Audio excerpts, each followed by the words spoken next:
Hi guys, welcome back to this session of mine. This is Vishwanath Jatan, taking you to the journey of forms of business organization. When we last finished with our previous session, we had done the features of partnership business. Okay, we understood what was it, how are things which are going to go about, and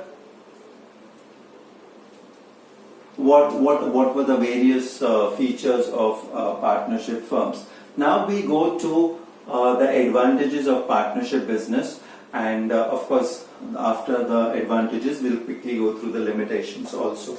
See, remember a very simple thing. What were the limitations of a sole proprietor would be now the advantages to this form of business. Number one, ease of formation and closure. Just like your sole proprietorship, here also it's very easy to start and very easy to close down. But it is always advisable you have a partnership deed which specifies everything, and every clause, every point is written down, so it becomes very easy and relevant for you when your business winds up. So ease of formation and closure was the first point. The second is balanced decision making. Remember, in sole proprietor there was one person. He was a single person. He was a one-man army. He was a one-man show. So everything, right from the purchasing, sales, marketing, finance, everything was looked after by that single person. But here you have two or more persons who are conducting business.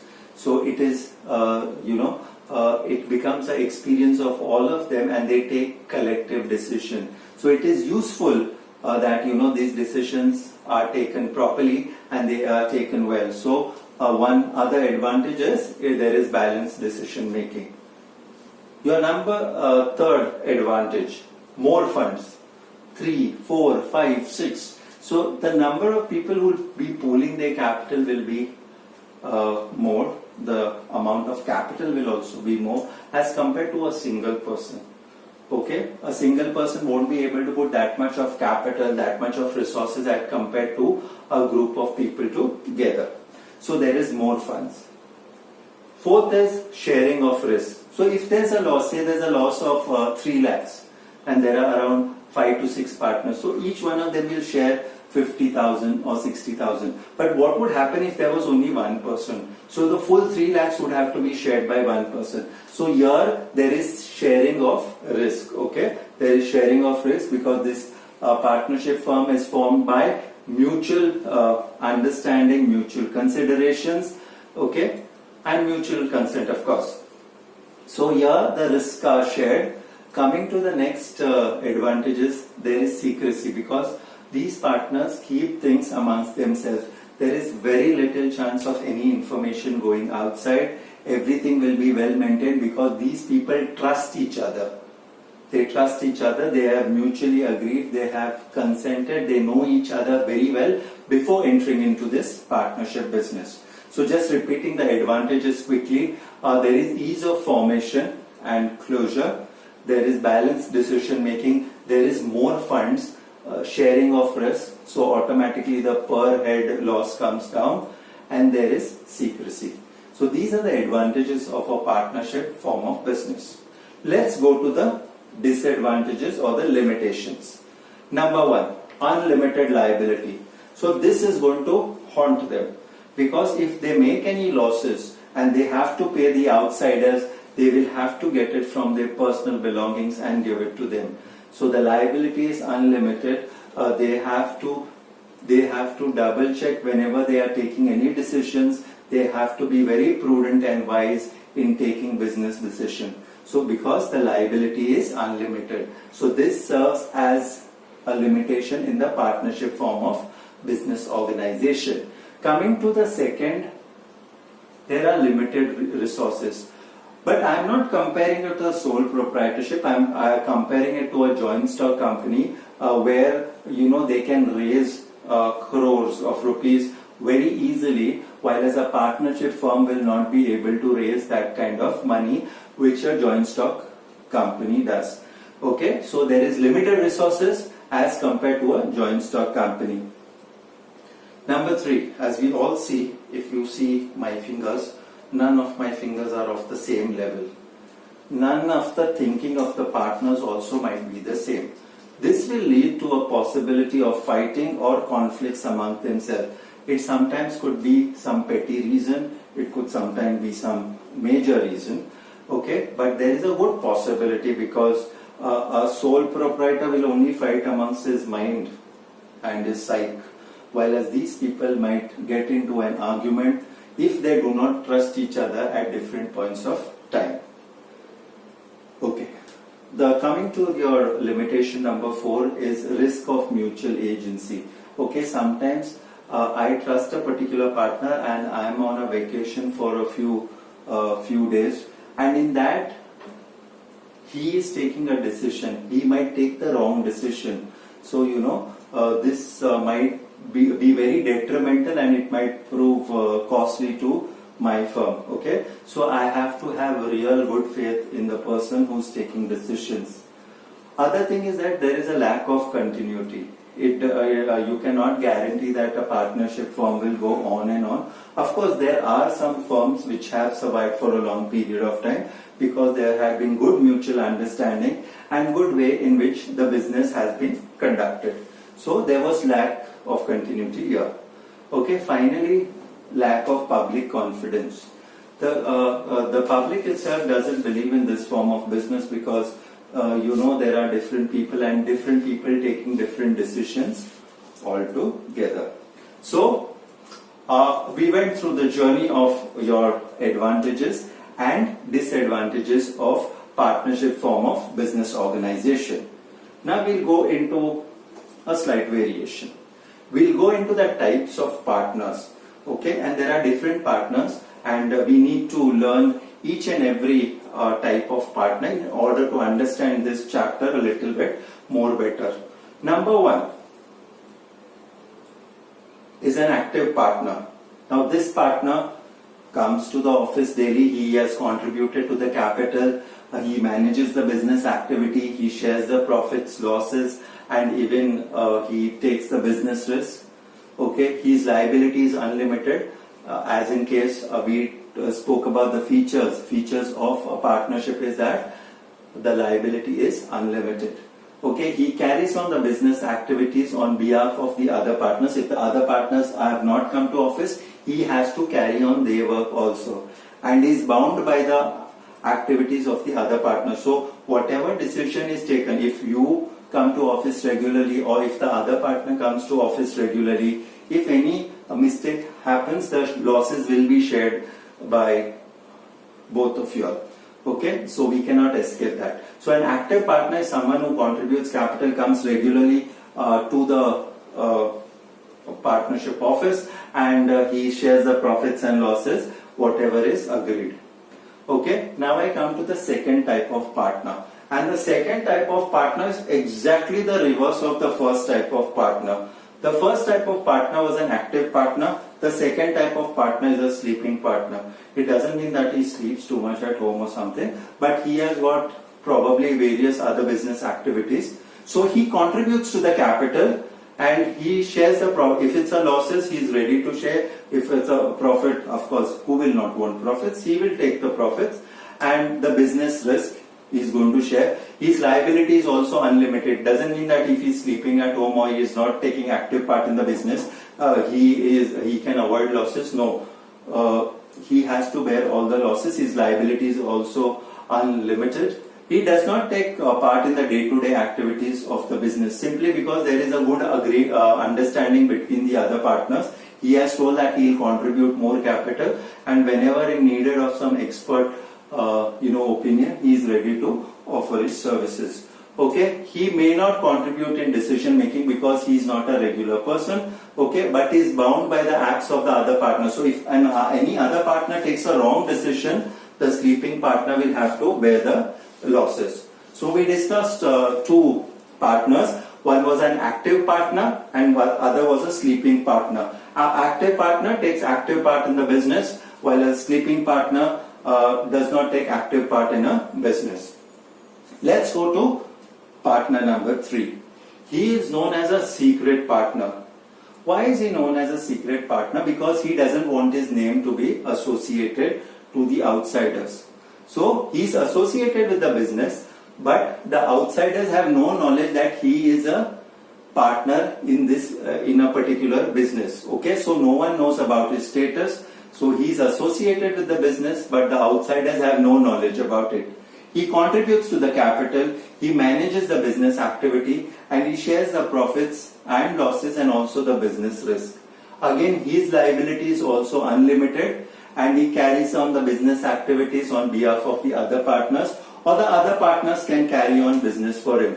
The only main point is that the outsiders, that is the customers, suppliers and all, they do not know that he is a partner of this business.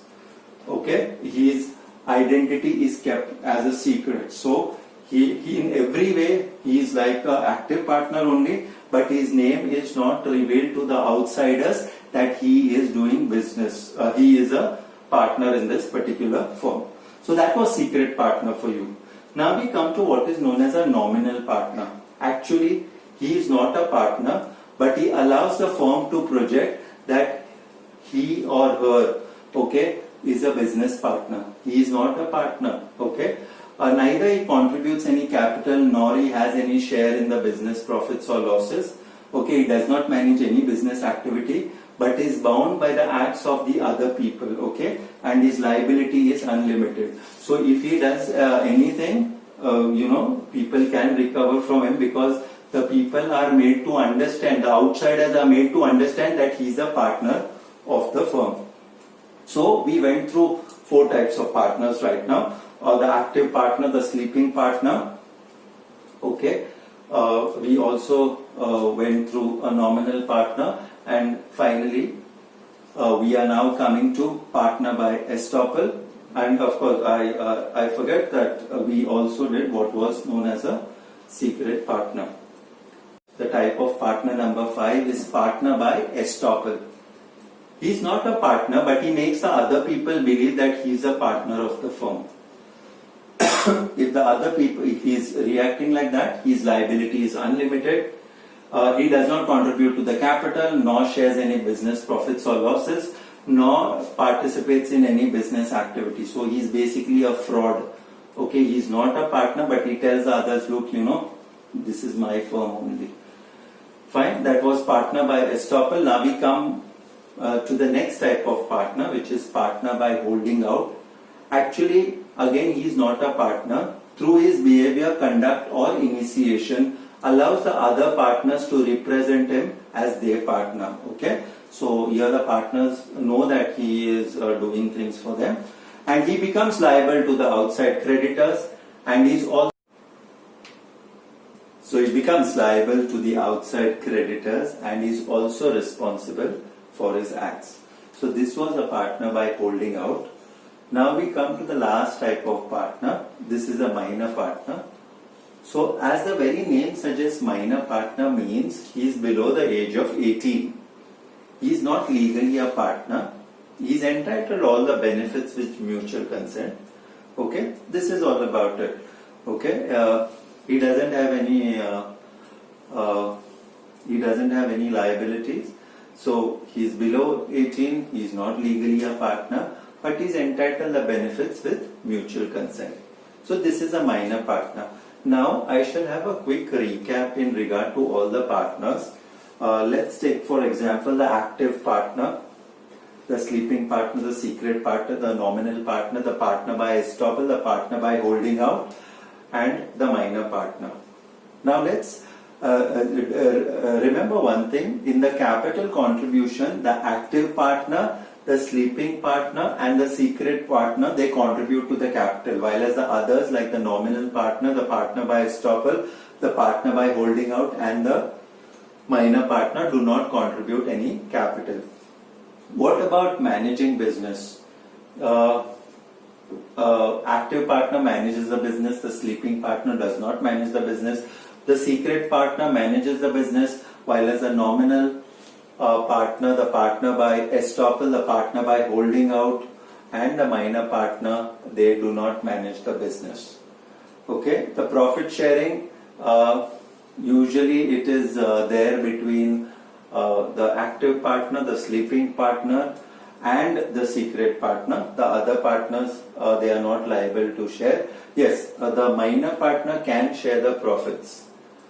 In case of liabilities, the active partner, the sleeping partner, the secret partner, the nominal partner, the partner by estoppel, and the partner by holding out all have got unlimited liability except for the minor partner. So these were certain things under consideration. So what we did so far were the types of partners. Now let us come to types of partnership. Okay, so it becomes imperative for us to know what are the types of partnership. So when we talk about the types of partnership, it's divided into two bases. One, it's divided on the basis of duration, and the other, it's divided on the basis of liability. Okay, so let us understand first on the basis of duration. In basis of duration, you have got three parts. There is a partnership at will, there is a partnership by purpose, and there is a partnership by time. What is partnership at will? It becomes a will of all the partners whenever they want to continue, whenever they want to leave the firm. Purpose is that they have a specific task, like for example, they want to build a building. Once the building is over, the partners part way. Okay, so there was a purpose. The purpose has finished. Once the purpose has finished, they can finish off with their partnership. Also, there is a partnership by time. They decide to become partners for 5 years or 10 years. Okay, so it is on the period of time. So on the basis of duration, you have partnership at will, you have partnership by purpose, and you have partnership by time. Okay, I hope you've understood on the basis of duration. Now let's come to on the basis of liability. Okay, liability basically is the money which we owe to the outsiders. In this, we have got two types. One is general partnership and the other is limited partnership. In case of a general partnership, the liability is joint and unlimited. Okay, so everything else works out normal. Whatever has to be shared, whatever has to be divided, it all becomes quite normal. In case of a limited partnership, there is one particular partner whose liability is limited, while as the others might be unlimited. Okay, the formation of limited partnership is permitted under the new small enterprise policy of 1991. As far as possible, the Indian government does not encourage this because there is a good chance of a partner leaving and going somewhere else. Okay, so these were the types of partnerships. Now let us go to a very important document in case of partnership, and this is known as partnership deed. Okay, so basically a deed may be written or oral, but it is always advisable that you have a written partnership deed.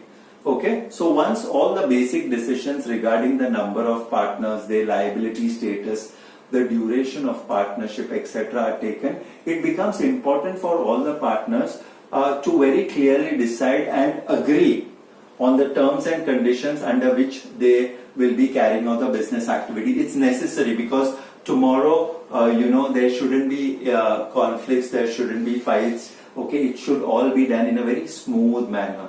Okay, so the terms and conditions mutually agreed among the partners is called the partnership agreement and deed. As I told you, it can be oral or written, but always a written is preferable. So all the contents, it will be right from the names of the partners, their addresses, where are they, how are they sharing the profits, what is the interest on capital, what is the interest on drawings, okay, how will they be performing the functions. Okay, everything will be specified in a partnership deed. Okay, so this was our complete journey towards partnership, and we've understood many of these aspects, right from what is a partnership, then we did the advantages and the disadvantages of partnership. Not only that, we also went through the different types of partners, where there were 6 partners, and we also saw what were the what was the distinct features, Then we did what were the different types of partnerships on the basis, on different basis. Okay, and we finally arrived to the conclusion of a partnership deed, which is so very important that everything has to go as per the Indian Partnership Act of 1932. I hope you have understood most of the concepts which I have put forward. I would sincerely like your honest feedback, which will help me to improve further. Hope you enjoyed this session of forms of business organization. I here, Vishwanath Jatan, signing off.